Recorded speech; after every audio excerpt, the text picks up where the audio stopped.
Hay un filósofo muy popular, muy conocido en los años 60, Sartre, que él dice que fuimos arrojados en el mundo.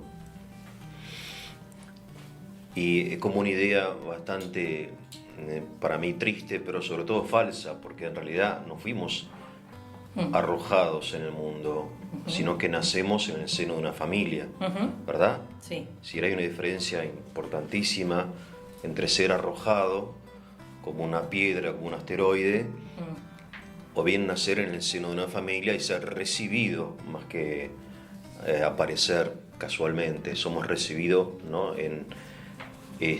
Por eso me gustaría que un poco me hables de esta idea, ¿no? De que nacemos en el seno de una familia y lo importante que puede ser, lo determinante que puede ser. Sí, sí, la verdad que de por sí los seres humanos somos seres sociales, así que es fundamental crecer rodeado de gente que nos quiere o que nos cuida, ¿no? Como básico, que es el primer amor que vamos a recibir. Así que esto ya de nacer en una familia es fundamental porque es el marco y porque somos la única especie casi que no puede sobrevivir sola, ¿no? Que necesita sí o sí de alguien muy cerca. Somos muy indefensos cuando nacemos. Si uno ve un bebito, bueno, si nadie se le acerca, en algún momento moriría, ¿no? Necesita sí o sí de los demás. Entonces es fundamental nacer en el seno de una familia y es la única manera de poder avanzar, de poder subsistir primero y después avanzar en un montón de planos, que por supuesto se irán dando más, menos, pero siempre de alguna manera se van a desarrollar. Y eso es lo que hace que después cada persona, sea quien es, pueda crecer, pueda madurar en todos los aspectos de su vida, no solo en lo físico, pero también en lo físico, e integrarse después en lo que va a ser la sociedad. Si no, seríamos todos seres autónomos, ¿no? Como islas. Y sería imposible porque no sobreviviríamos. Así que a nivel subsistencia es fundamental. Después, por suerte, como somos seres humanos y tenemos inteligencia, voluntad, podemos avanzar muchísimo más. Y la familia nos puede dar todo lo que vamos a aprender en la vida a partir de ahí, sostenernos en el ser físico, espiritual, ¿no? No solo la familia, pero por supuesto la familia es fundamental. Y después nos integraremos a lo que es la escuela, pero que todo eso ya es subsidiario. Lo principal es la familia. Sigue siendo principal. Sigue siendo principal, es inevitable. Incluso hay estudios que muestran que si... ya son cosas que ya no pasan, pero antes a lo mejor pasaban. Alguien termina haciendo, por ejemplo, no sé, un experimento de un niño que lo dejaban en la selva para que creciera, ¿no? Y sin familia humana. Y bueno, uno diría, no va a subsistir. Por supuesto había ciertas condiciones, ¿no? Para que lo encontrara alguna criatura. Y terminaba viviendo en familia, aunque fuera con animales. Pero se generaba esto, era inevitable. No había manera de que la persona siguiera sola. Primero porque no puede. Y además porque necesita de los demás, necesita del ejemplo. Tenemos neuronas espejo, así que ya desde lo fisiológico esto es importantísimo. Las neuronas espejo nos permiten aprender y copiar a los demás, desde la letra que copio en el pizarrón hasta el bebé que le haces manitos y te responde, hasta ver a alguien bostezar y uno por las neuronas espejo bosteza. Entonces, claro. Esa es la manera de aprender. Así fuera con animales, pero necesitamos un reflejo de un otro permanentemente para desarrollarnos. Bien, las neuronas espejo son neuronas que nos capacitan para aprender. Exacto. A partir del ejemplo de los demás. Exactamente, de lo que vemos. Y que nos ayudan a empatizar con los demás también. Por eso decía que si yo una vez leí que si un niño llora, el otro también llora. Sí. Siente como cierta compasión, o no sé cómo llamarlo, a nivel neuronal. Totalmente. ¿No? Sí, empatía. Sería empatía. Empatía. Que la empatía, muchas veces se dice que la empatía se enseña. Una parte se enseña, pero una parte es casi fisiológica, porque tiene que ver con esto, ¿no? Claro. Como que aunque a mí no me enseñaran empatía, uno ve a otro triste y es casi imposible que no te impacte en lo emocional. Claro. O sea, al nacer nosotros nacemos con indefensos por un lado, pero por otro lado con ciertas capacidades. Exacto, potencialidades. Por ejemplo, a mí lo que me sorprende es la capacidad mimética que tenemos de imitar al otro, ¿no? Sí. Y por eso a los 3-4 años ya empezamos a hablar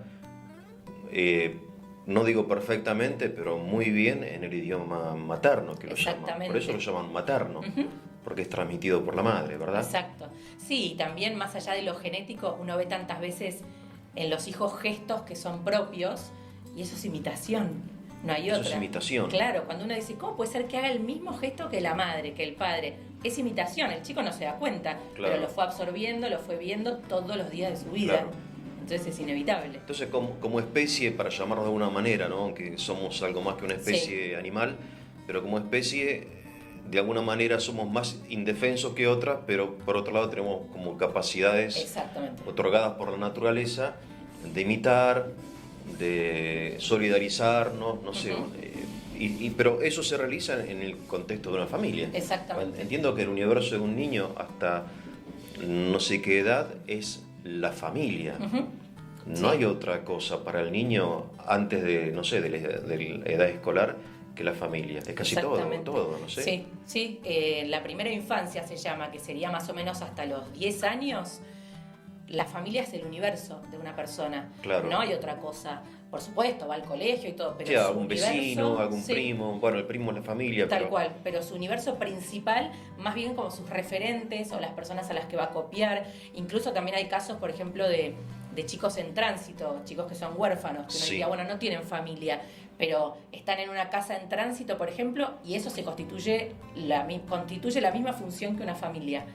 Y después, a lo mejor de grandes, se acuerdan de cosas que aprendieron y de la sensación emocional, esto de estar acompañado, Claro. de la empatía de esa época, que cumplieron ese rol. O sea, es tan grande la necesidad que tenemos de una familia que aún un niño en una selva, como en el libro de la selva de Kipling, exacto.